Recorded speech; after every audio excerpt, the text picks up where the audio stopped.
All right.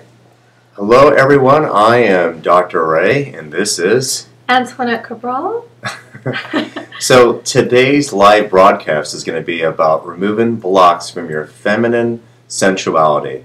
And if you have questions, feel free to send them. We also have had some questions come in before this webinar started. And before we even begin, what I'd like to do is just kind of center everyone here. And would you like to do a little guided meditation, little one? And I can play some music in the background? Sure, absolutely. All right. Here we go here. Hopefully it's not too loud. Here we go. I'm going to be the DJ. So while you're doing the meditation, I'm going to be getting down. Okay. So I want you to go ahead and close your eyes. Take a deep breath in. Exhale, releasing any tension from your body out through your legs, all the way down to your feet. Take another deep breath in. Any tension that you're feeling in your body, locate where it is. Feel it relax, breathe into it. Exhaling, grounding into your body, feeling the energy go all the way down into your feet, all the way down into the earth. We'll do that one more time. Another deep breath in. Exhaling.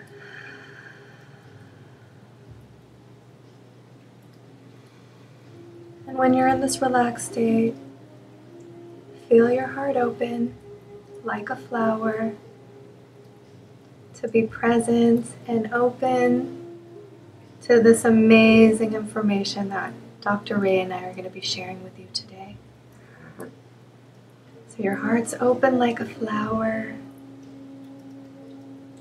You're ready to receive the juicy, feminine, sensual energy today. You can open up your eyes. Yeah. I'm going to actually close the window here a little bit here so you can smile. Smile. Be present. And the smile is inviting us to connect to you. So, hello. Hello, everyone. Sorry for that. Where I'm at, they're homeless people, and sometimes they have a tendency to yell really loud, so that was what's going on. I need to close the window. So I have to read something before we start this also. My social media person, Jennifer, hi Jennifer, told me to say, basically, if anyone's tweeting right now, say hashtag Dr. Ray. Again, hashtag Dr. Ray. Just like that. See, I got it, Jennifer. Are you happy now? There you go. So let's talk about feminine sensuality and also blocks. And I think it's very important to address that for a woman or a girl, there are so many mixed messages that come up when a woman's going through, a girl going through her puberty, finding out about herself, seeing what's in the media, and having sex for the first time. What was your experience like going through that? For me, yes. Waking up as a woman, I was actually really closed off. I didn't feel comfortable in my own skin. I didn't feel safe being a woman. Mm-hmm. That was just the environment that I grew up in. And me not feeling safe being a woman, not learning how to love my body, created my own inner blocks. Mm-hmm. And then I didn't have people around me that, either the women were using their sexuality to get attention, which I also mm-hmm. did, or women would close themselves off. So there wasn't a good experience for me growing up to see, like, what does a healthy, vibrant, open woman look like? Mm-hmm. And, does she connect to her body? So I really didn't. So this one holds really close to my heart because this is a process that I had to go through myself. And when you first were, say, with a man versus now, what's the shift as far as since you've learned how to connect to your body, breathe in your body more, mm-hmm. and let go? Sure. My first one was I was so afraid. I was so, maybe I'm the extreme, but I was so afraid to open up. Mm-hmm. I was so afraid. I was so closed off. My heart was closed off. I had all these blocks that were in my, sensuality center and my power center. and that closed me off, and I call them body blocks. So like just put like this, your fist like this, and we carry these knots, and when we carry them like in this area of the body, that's where I was holding, and I was actually really closed off sexually. It was very painful for me, and lovemaking, I would be crying, it was really painful. So to the extreme, you actually felt pain. I've actually felt physical pain. So that was my first experience, and I didn't want to be vulnerable because I was so closed off. It's like I didn't love my body, and I didn't want to be vulnerable in that way. And my body was closed off because of the trauma that I was experiencing growing up. So because I held all that trauma, and through some of the processes and what we're going to be sharing with you today, I opened up. And so it's a lot different for me because I've been able to experience my own pleasure in my own body and the opening. Releasing those blocks, releasing the shame, releasing the guilt, releasing, the lack of self-love, the doubt, and been able to tap into my own core radiance and feeling the body bliss, my own pleasure as a woman. That has opened me up, and I've given that to myself first and opened up my heart to love. And so lovemaking is by far a lot different because I've been able to open up to my own self. Let's talk about, we were talking about lovemaking, but actually a lot of this has to do with just a woman's sensuality. For example, regardless we're talking about the act of sex itself, I think what we're talking about is actually your way of being in a world. In other words, if a woman is uncomfortable with her sensuality, the way that she might put herself out there in the world might be closed off. When she's communicating to a man, she might be curtailing how she's communicating because she is afraid that she'll be seen as a sexual object, or she's afraid that she's going to lead a person on. Maybe a past violation led to something that was very uncomfortable. How about you? Because I imagine because you had so many mixed messages, and that is where you're one extreme, you're taught how to be like sexy and putting yourself out there, and to the other extreme, it's like being like the Virgin, being the Madonna. So what was that like? What was that like to me? Yeah, just those mixed messages, basically. It was definitely confusing on my end because I didn't know what to do. I grew up in a Catholic. I went to a private school, and so when you're saying the puritanical Madonna, I had that, and then also for me to get attention, and I know a lot of women, we've been taught to use our sexuality to get attention. I did that as well. So I would use my own sexuality when I was younger because I didn't have the own self-love. I would use my sexuality to get the attention. That was what I was taught. And then I would have that conflict within myself. I need to be pure, and then the other one was, okay, I need to use my sexuality to get attention in order for me to feel loved. Right now, Tisha. There we go. All right, thank you. So yes, I was you're a dork. So I got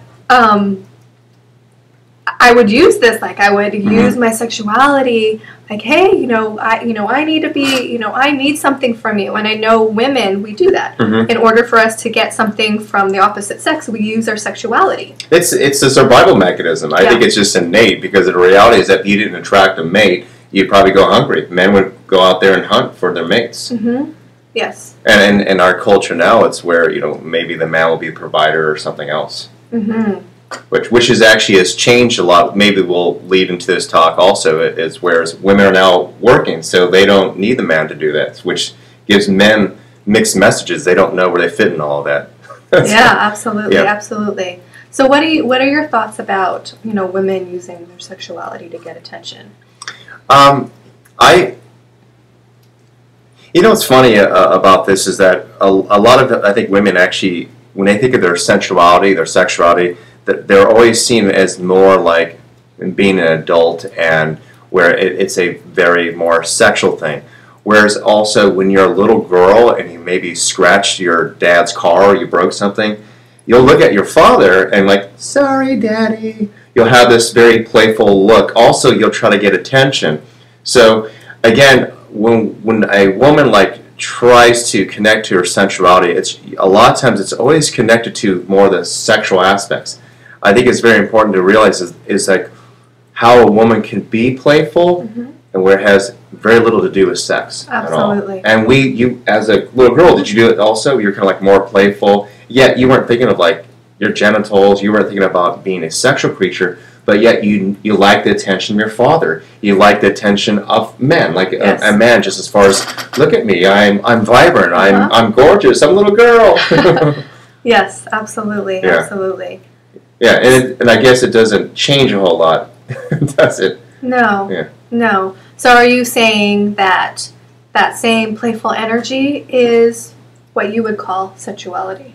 Yeah, absolutely, Mhm. absolutely. Yeah, and you've seen this in you'll see this with women, even my mother. My mother's 77 years old, and she has this very sensual way of carrying herself. She's very playful. She could be a brat sometimes too, and it's adorable. And I don't know if my parents are having sex anymore. I don't know, but she definitely could. She likes to get into trouble a little bit with my dad, and I'll hear them bicker and stuff. But she's 77. She's moving around.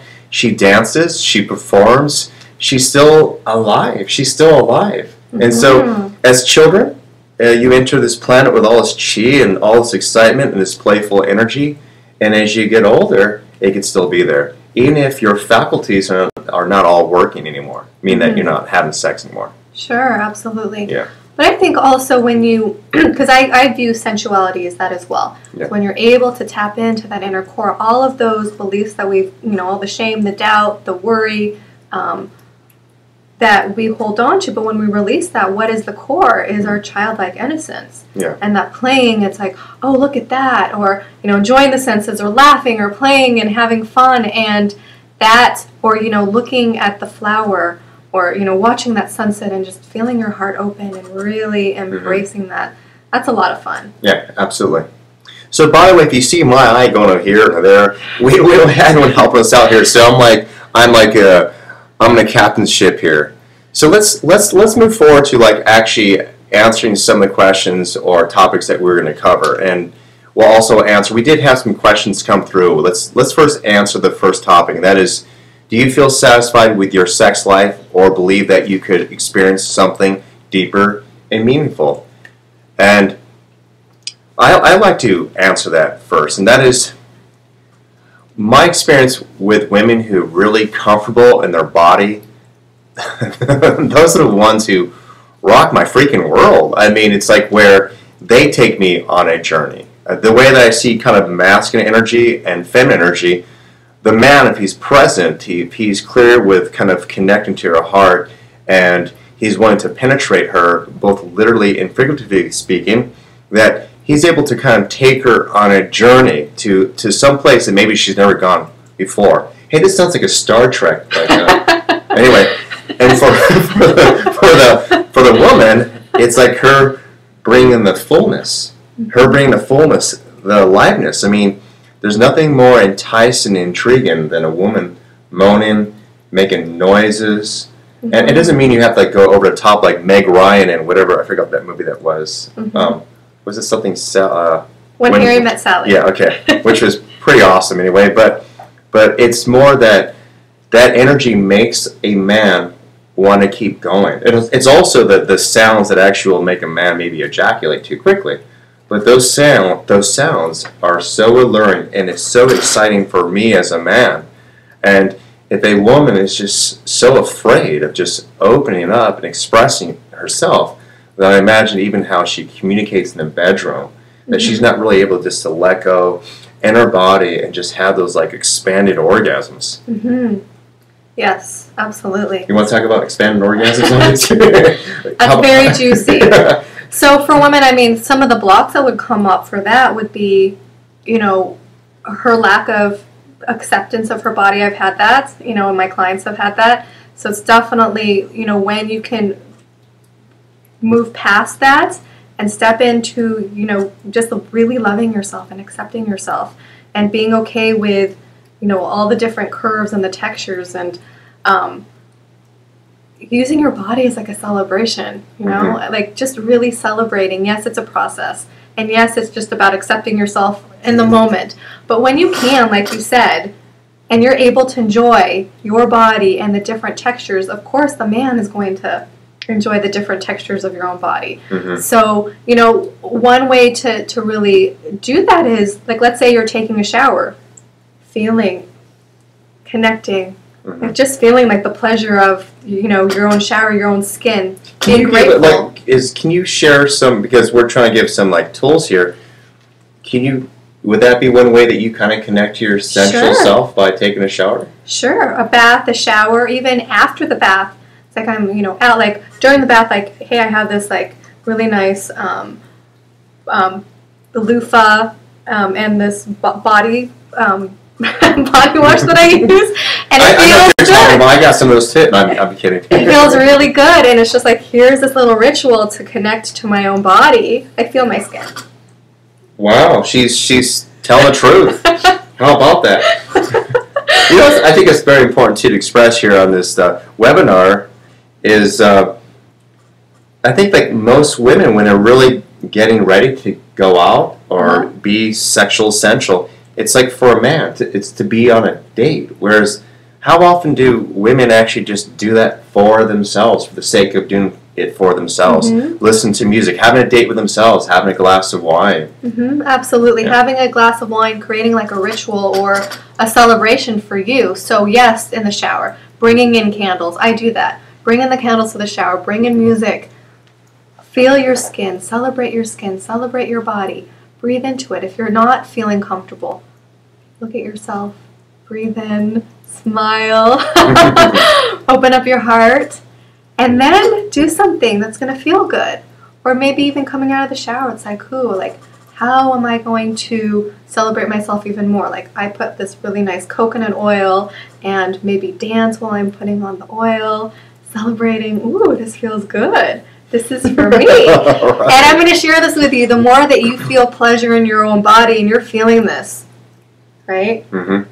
I'm feeling the pleasure and you're expressing because you're feeling comfortable. And just like Ray Doctor said, you're in your body, you're expressing your own pleasure in your own body, and then you take that on into lovemaking. Absolutely. Because if you know how you like to be touched, you know how to teach your partner. Exactly. And if you don't have a partner, that's the type of partner you attract. Yes. So you need to learn how to basically touch yourself. And we're not talking about masturbation. I mean, that includes that, but we're talking about just everything. Yes. Yeah. Treating yourself like a piece of art, treating yourself like this amazing flower, whatever that is. That celebration, Yes. he's going to say, like, wow, like, even outside of the bedroom, the way that you're eating, or the way that you're embodying yourself, he's going to want to be like, that's magnetic presence. And he's going to want to be around you. Like, what is she doing? She's enjoying herself. I want to be around her. Absolutely. And then maybe one part of you's like, and if you're kissing this type of No, me, I'd be like, what does she put on her skin? I want to try some of that. So I go in the bubble bath, put a little, I'm just kidding. Or maybe that same woman would invite you to her bubble bath. Yeah, that's even better. Right? All right. So we have a question here. Let's answer, and actually this is getting a little loud here. Hold on. I want to make sure we're not distorted. We're starting to laugh here. We're having so much fun. All right. So there's a question here. Where's that? Oh, I want my boyfriend to be more of a man. It seems as though that when we argue, I am more attracted to him. Am I crazy, Dr. Ray? So, you want to answer that one first, and then I will take a little crack at it? You can go first. Okay. So, what I recognize with the feminine is that a lot of times that their lovers are not present. In other words, that when maybe there's some tension, where maybe he's upset, he's also expressing himself finally. And in addition to that is, a lot of men, they become very complacent. So in a relationship, if things become a routine and there's no hassle involved, men will be very happy with that. They'll just get caught up in that routine. Whereas with women, they want things to change. So I'm not sure the degree of what you're arguing about, but if it's creating some movement and some shift in your body, in addition to that, if it's the only time that you're able to connect to him on an emotional level, then of course, maybe that's why you have more of an attraction toward him. And in addition to that, if your man is maybe more of a wimp, or you don't feel as though he stands up for himself, except when you argue, that might be the attraction. Mm-hmm. Because I do know if a woman is able to walk all over her man, that she resents him. So it's very important for him to hold his own, because then that's the type of man that she could trust. Mm-hmm. So, I definitely agree with you, and absolutely working with my clients. That is when maybe even like the polarity comes in. mm-hmm. So and if it is mundane, or if he's not stepping up, like that's where Mm-hmm. when they argue, she can feel like more of his, Mm-hmm. if he's putting her in check a little bit, Mm-hmm. or that masculine energy that so she can, comes up so she can surrender more into her feminine, and that's where the polarity or the tension comes in, and that's where the sexual attraction. Mm-hmm. So that's where she's able to feel it. Mm-hmm. Yeah, it's not something I teach, but I've come across this, and maybe I'm helping out women who are out there in the dating world. One of the things they teach in some of the pickup artists classes, because I've heard this from prior clients, male clients, is that one reasons why that they will tell a woman something a little bit negative, it's like halfway a compliment, it's a little bit of something negative, is because they'll create some emotional response in her. Mm-hmm. In other words, most men, they'll say something very generic. Whereas if you're a man and you say something that's a little bit like out there and it triggers a woman, she's going to be curious, like, what the hell is that about? Mm-hmm. So it's kind of crazy that they're using that in these pickup artist type of classes. But I guess they've found out that women are connected to emotions, and that they're trying to use that as an advantage point. So if a guy out there, ladies, says something like, I guess it's kind of a comment, it's a backhanded compliment, move on. Exactly, move on, Yeah. absolutely. Yeah. And a guy who doesn't have high self-esteem is going to use that. Absolutely. And he's going to attract a woman who doesn't have high self-esteem. Yeah. Definitely, love yourself, love yourself, love yourself. Yes. Treat your body like a temple. So we're going to move to the next topic, and that is, do you feel ashamed and not safe expressing your authentic, raw, sensual, feminine nature? You like that? I think we answered some of that earlier. I think it's just the programming of either being the Madonna or the whore. Mm-hmm. And the other one, from my own personal experience, is either having shame connecting to your body, not loving yourself, and having these conflicted ideas. Mm-hmm. So all of those ideas, like we said, stores in your own, your sexual center, Mm-hmm. and that is right below, your belly, all the way down into your vagina. And when you do hold on to any of these emotions, it definitely affects, how you make love, how you walk in the world, how you connect Mm-hmm. to your lover. Mm-hmm. What I like to do actually too is I mentioned how your sexuality is not always connected to your genitals. And you mind if I do a little guided imagery here? Sure. Okay. So what I'd like to do is invite you ladies, and maybe there's men watching this also, is I want you to close your eyes. And I want you to breathe and feel the air going all the way down. And exhale, feel it coming up your spine. And I want you to just imagine seeing children playing. And as you see them playing, maybe on a swing, on a monkey bar, going down a slide, they have so much energy, so much joy in them. They're not thinking about time. They're not even thinking about, oh, I did this yesterday. They're in the moment. They're in the now. So just imagine yourself just watching these children play and being really free, not having any time constraints, not jaded about yesterday, but really connected to the flow of their essence. And imagine yourself playing with them as a child also. And that in that moment there's no responsibilities. There's nothing on your mind but just that moment, that play. And just notice as I invite you to experience that maybe that little joy you feel, that little spark, Just breathe into that spark and bring it in your body. Bring it to your pelvic region, bring it to your heart, and just really take that in your body and just move it around. Mm. And now slowly just open your eyes.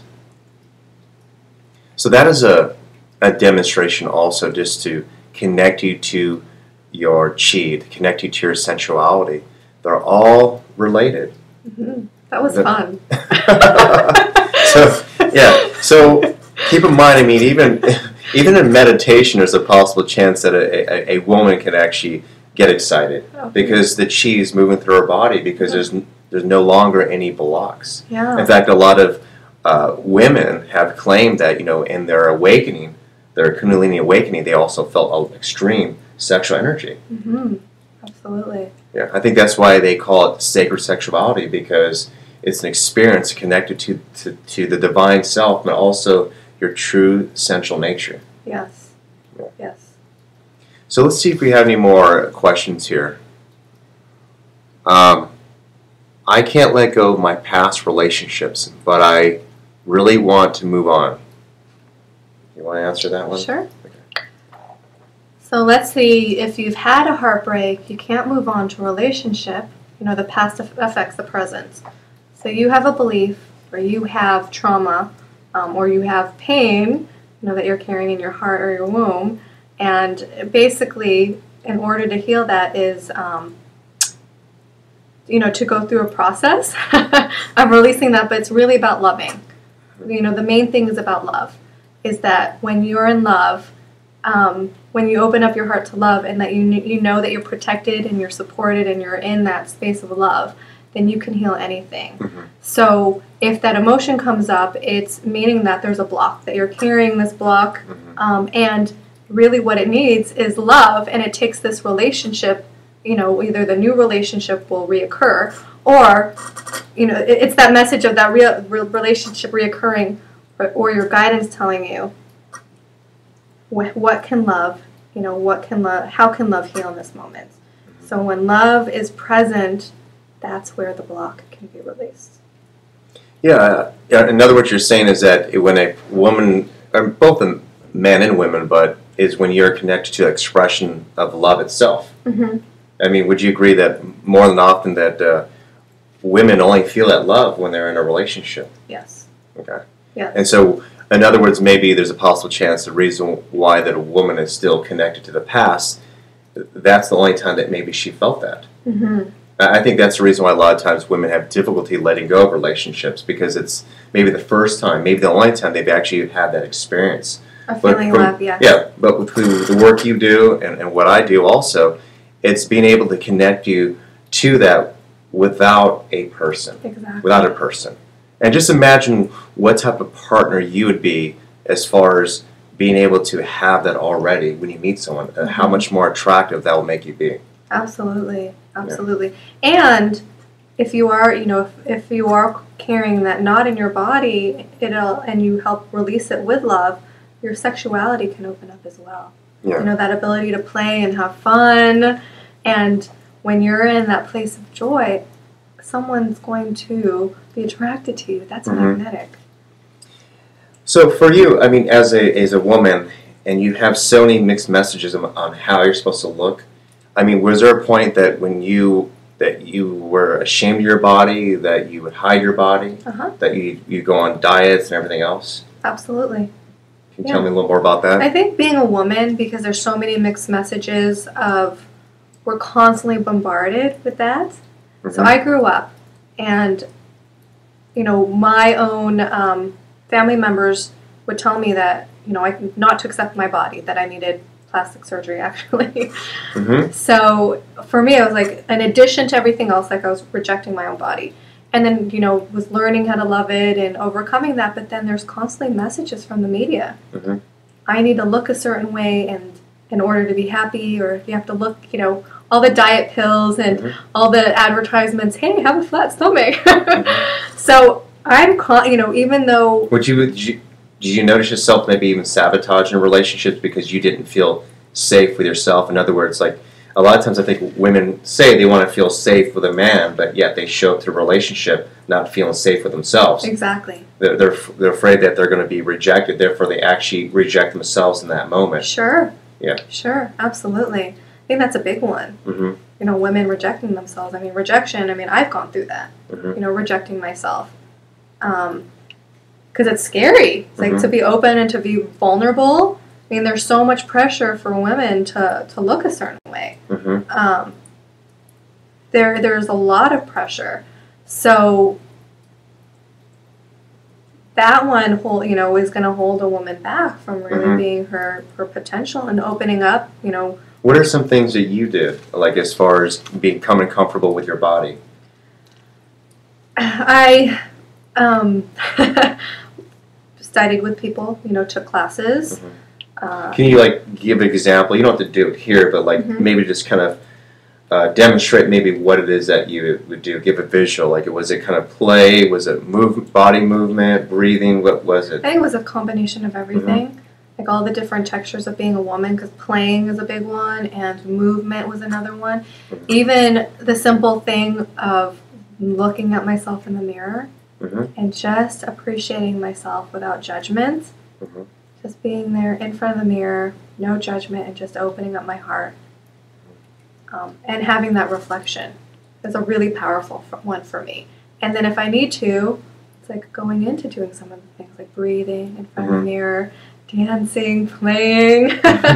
And another one is, you know, being around other women who are really supporting you and doing the same thing, so that all the women together, to have that non-competitive energy of women beside you is also really amazing. Mm-hmm. So really, you know, anchoring that into yourself first, like the simple practice of just opening up my heart, being in front of the mirror, and celebrating my body, even like closing my eyes at times, just like feeling, breathing in my own self-love, you know, moving in my own body. Like, Are you here right now? You're in the world right now. I'm gonna plug her name, Eva Clay. She has a like sacred dance she has on Thursday nights in Santa Monica, and that is something that they do there, and that is where it's music, it's guided, and there's it's very dynamic, where it'll be slower, and then there'll be times where you're just moving, but it's just free form dance, and that's all it is, and it's very inviting and very open, and all kinds of different people show up. I think it's just so important for women to be able to do that. I think it's important for men also, but I'm specifically talking about with women, especially if a woman is like taking care of children, or if she has a career where she's working a lot of hours. I mean, they start feeling, you can feel the tension by just looking at them. They just feel so stuck in their bodies. So of course that it's going to diminish like their attraction to themselves and to their partner. Yeah. Have you ever found yourself being in work mode and feeling like, oh my God, I'm becoming a bitch? Yes. that happened like about a couple hours ago. Yeah. So yeah, I think she gets too serious sometimes. All right, but anyway, all right. She like to tickle me, but yeah, I think it's just, and I think for a man, I'm speaking for myself. If a woman is far more serious than I am, then it's only a couple things that happen. It's either I have to become more the feminine person, the more playful person, or it's just there's not a whole lot of energy going on. And I think that, like, for the most part, if men will work really hard, and so when they come back to the hut, they kind of want to be able to experience something new, to feel that inviting feminine energy. In other words, that happens when I come home to see my parents. My mother is like the epitome of like feminine energy, and she's playful, and she's into her arts and craft, and I just enjoy that. I just really love that. My father has his own things that he does that are his rituals that I can see as being more masculine, and that's what has kept them both alive. And also it soothes my father's heart. My dad's can be a real hard ass, but when he's around my mother, it just melts him. I think that we complement each other. Yes. What are you laughing for? Okay. I have a tip All right. about play. All right. You know, if you're dating someone, something that's worked for me is playing hide and go seek. Oh, that is awesome. Hide and go seek, you know, he's in the other room, go and hide. You know, just pretend you're going to be using the restroom or do whatever, or if he needs to go do something, go hide. And then for him, being like the masculine, like, you know, hunting the woman, and like he finds you and like you start laughing, it's so much fun. Okay. All right. Do you like it? Yeah, unless you're like in a studio apartment. You have to be a little more creative or something. But cool. So let's. It's 7:36 here. Let's give some maybe some last some tips for some people also. I want to read. Let me see what I have here. Well, actually, we covered that one. Oh, let's talk more about connecting to your primal self to experience more expansive, intimate lovemaking. Now, we've already shared some of this also, but what do you consider your primal self, and whereas maybe your more conscious, awakened self? I consider my primal self just raw and free, Okay. and just that free, you know, not caring about whatever other people are thinking, being connected to my body, being able to say the things that I want to, express the way that I want to, and just me being you know, really letting go. That's how I would see that primal energy. Yeah. Cool. Yeah. And did you at first feel as though that primal energy was connected to maybe your more slutty self, or that you had to refine yourself to be something else? I mean, how did you connect to both? Because I know some people have really extreme primal genital sex, whereas there's some people, you know, they're trying to I don't know if it's really tantra, but they're trying to have this type of spiritual sex. Let's just look each other in the eyes and breathe. I mean, where a guy has complained, I had a client complain once before, a female client. He's on top of me, and I just want him to do me. He just puts his hand on my heart like he's doing Reiki on me. He's like, oh my God, dude, really, just come do me. And she was into the tantra stuff, but she's thinking, you know what, let's experience it both, in this really heated, passionate moment. He's like, oh, let me just do some Reiki on you. It just wasn't working for her. And that's why she probably started an argument with him. That's where she So connected to your primal self is able to connect to that very animalistic part of yourself. In fact, some of these workshops, they'll try to invite participants to actually growl and make noises like an animal. It's just to connect to that raw part of yourself, but also consciously, so it's connected to your divine self, that spiritual part of yourself. So you when you have experiences in communication or lovemaking, it embodies all those rich colors. So that's what we're talking about, connecting to your primal self and your God self, or whatever you want to call it. And I can share something. Variety is the spice of life. So when you're able to tap into that primal raw, you know, part of yourself, and play and even breathe, or bring in different things into your love life, the more that you can bring in the play and the variety, you're going to have a lot more fun. Yeah, absolutely.